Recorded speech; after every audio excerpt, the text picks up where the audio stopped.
What makes someone a celebrity? What makes someone a hero?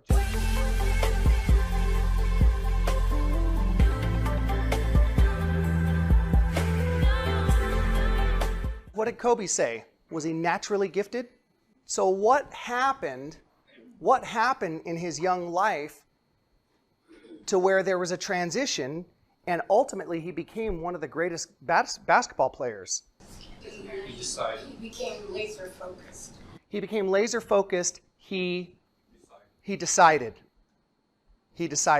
Cambria and I are both performance coaches. I had a coaching call last week. This particular agent said, you know, it's the start of the year and I've been in real estate for about 8 months and I think I'm going to get out. I've just been really struggling. Lots of personal drama, lots of this, that, and the other, lots of circumstances, right? And she said, I think I'm just going to get out. I don't think real estate is for me.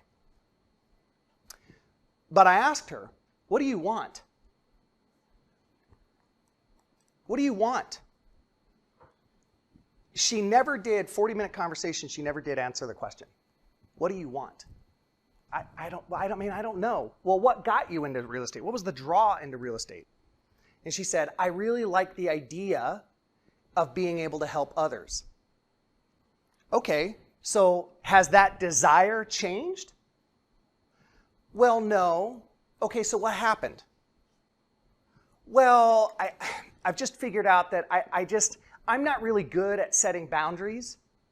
I said, well, tell me a little bit about that. She said, setting boundaries several times. Tell me about that. What do you mean? Well, just the clients, they just had all kinds of questions and they just didn't really trust me and listen to my advice, and they would call me all hours of the day and they would want to see homes, and I didn't know if they were really pre-approved, and so I just felt like I was wasting my time. You guys are starting to see the pattern? So what two things were missing?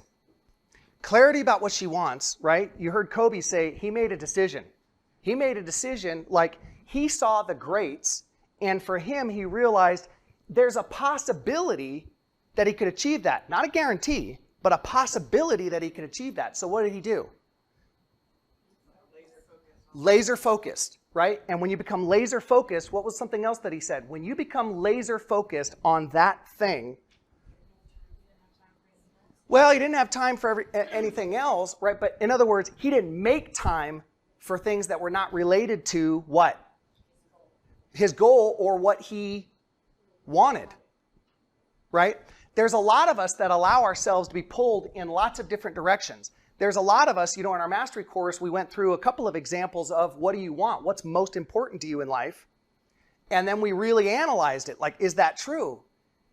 And for some, we're shocked to discover the thing that I thought that I wanted the most, in the grand scheme of things, wasn't really that important to me.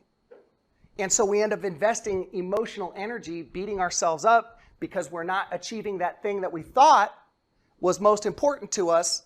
And as it turns out, it's much further down the list. You want to see a growth trajectory. First thing, you've got to be clear about what you want. Second thing, you've got to decide that you're willing to put in the work, that you're willing to learn, that you're willing to grow. Whether it's a golf player, whether it's a top-level businessman, whether it's an actor, what we admire is that tip of the iceberg, or what shows up on, to use the basketball analogy, we admire the skills that show up on the basketball court, right? For that 90 minutes, that 2 hours of the game that we watch. But what's behind the scenes?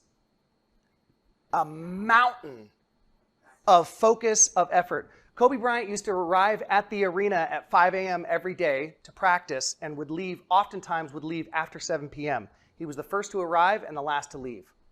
There's a lot of us that are not clear about what we want, and then because of a lack of clarity and a lack of making a decision to truly hone in on and learn our craft, we experience this.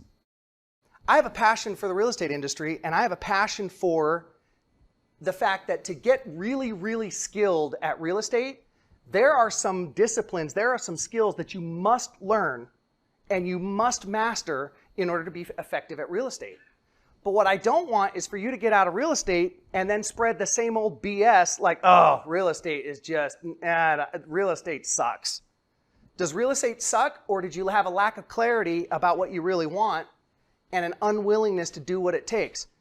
Because the bottom line was, yes, it was, there were boundary issues. But why would a client micromanage what you're doing? Why would a client behave like that? Why would a client not trust the advice that you're giving?